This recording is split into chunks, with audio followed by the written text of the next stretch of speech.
Good morning, students. Today I am going to continue the chapter Agriculture.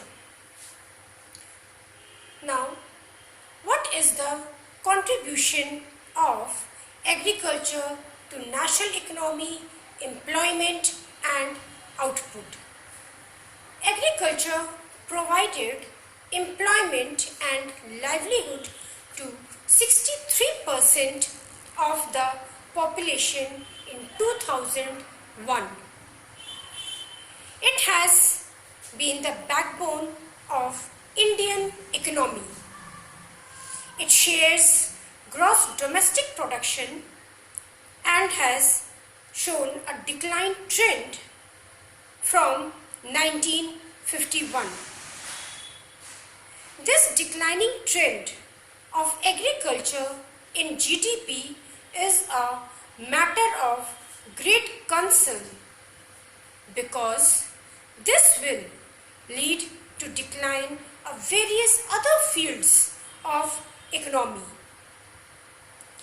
Agriculture being an important segment of the society.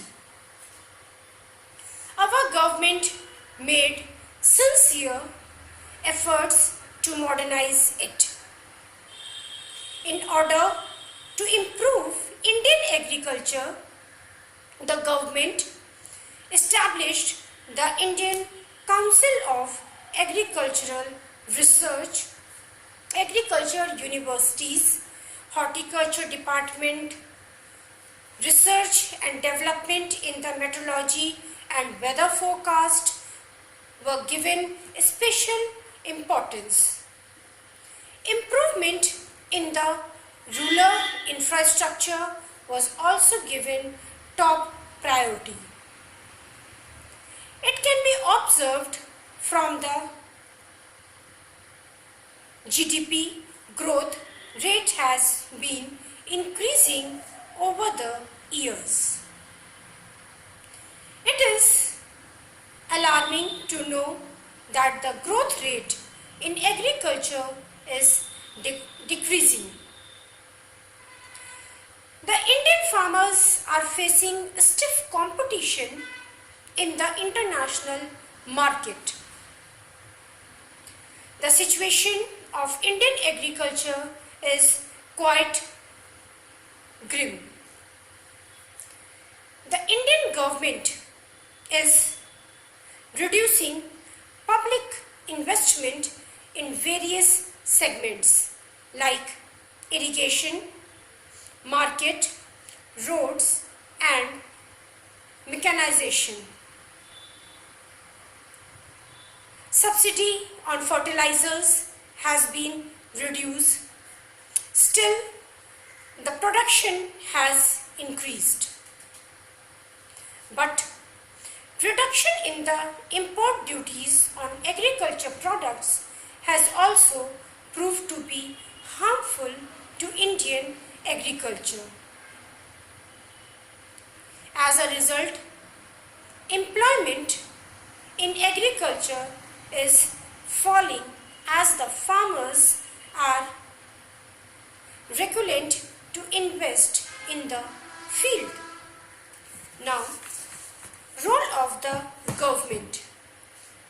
Government of India made concerned efforts to modernize agriculture through research center like agriculture universities and animal breeding centers, horticulture, research and development in the field of meteorology and weather forecast, along with improving the rural infrastructure. Now, what is the meaning of PDS, that is Public Distribution System? It is a program which provides food grains and other essential commodities as subsidized price in rural and urban areas. What is minimum support price? That is MSP. This is an announcement by the government of India with a view of ensuring procurement prices to the farmers for their produce on the basis of Commission of Agriculture cost and price recommendations. Now, what is food security? Any segment of our population which is not able to receive food which could provide them the minimum required nutritional level suffers from lack of food security. Some regions of the country, especially in the remote areas, area of prone to natural disaster and in economically less development states with higher incidence of poverty have this problem. To solve this problem, the government has designed a national food security system.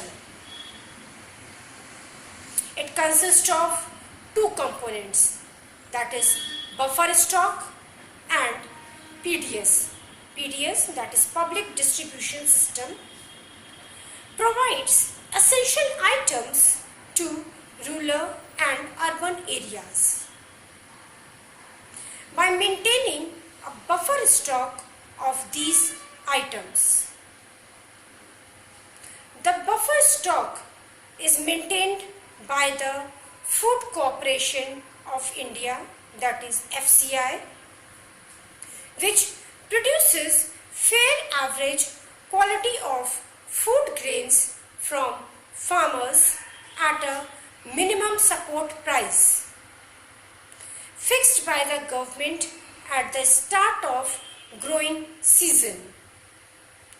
Now, what are the objectives of India's food security policy?